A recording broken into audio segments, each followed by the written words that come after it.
In the early 1990s, I had the opportunity to see this mode of prayer, this feeling-based prayer, enacted in a real-time situation. And I'd like to share the story because it perhaps best describes what otherwise is a nebulous concept regarding precisely how feeling-based prayer works in our lives. During the 1990s, early 1990s, the desert Southwest was experiencing one of the worst droughts in history. And a Native American friend of mine invited me to join him one day in a place in the high deserts of northern New Mexico to share in a prayer of rain. He didn't have to ask me twice. I said, "You bet, I'd love to participate and see what this prayer is all about." So we met at an agreed upon location, and we hiked through several 100,000 acres of beautiful high mountain desert sage until we came to a place that was so old. Even the people today don't know who built this place. It was essentially a stone circle, and each stone was placed just as it was by the hands of the ancestors so long ago. And it was in this place that my friend began his prayer. What he did was he removed his shoes, stepped into the circle in his bare feet. He honored all of his ancestors. He simply said, "All of my ancestors, all of my ancestors." Honored the four directions. He turned his back to me, held his hand in a prayer position just a few seconds. And then he turned around and looked at me and he said, "I'm hungry. Let's go get a bite to eat." And I said, "I thought you were going to share this prayer. I thought you were going to pray for rain." And he looked at me and he said, "No."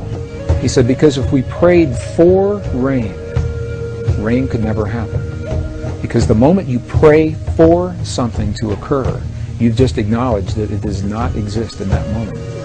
And I thought about what he said. It made a lot of sense to me. If I say, "Dear God, please let there be peace in the world," what I'm saying in that moment is that peace isn't there. And I may inadvertently be empowering the very condition that I would like to change. And the same with the healing in my body or the body of my loved ones. So I asked my friend, I said, "If you didn't pray for rain just then, what did you just do? What happened when you closed your eyes?" And you turned your back to me just for those few moments. And what he said was this. He said, "When I closed my eyes, I began to feel the feeling of what it feels like to have rain in our Pueblo village." He said, "I smelled the smells of what it smells like when the rain falls off the earthen walls of our buildings.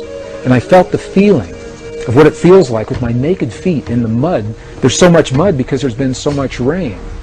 And he said, "In that way, I opened the door to the possibility to bring rain into our world." Well, I think about this mode of prayer a lot. Later that afternoon, something amazing happened. I was watching the weather maps, and the drought that had happened for so long suddenly changed. We saw the high-pressure system move across Utah and then dip down from Colorado into northern New Mexico and make a little U-turn and come right back up. We had rain that night, and we had rain all the next day. It rained, and I called my friend.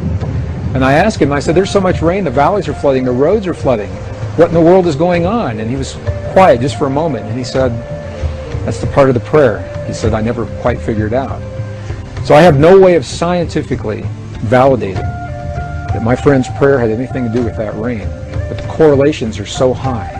We see it happen so many times, we know there is an effect.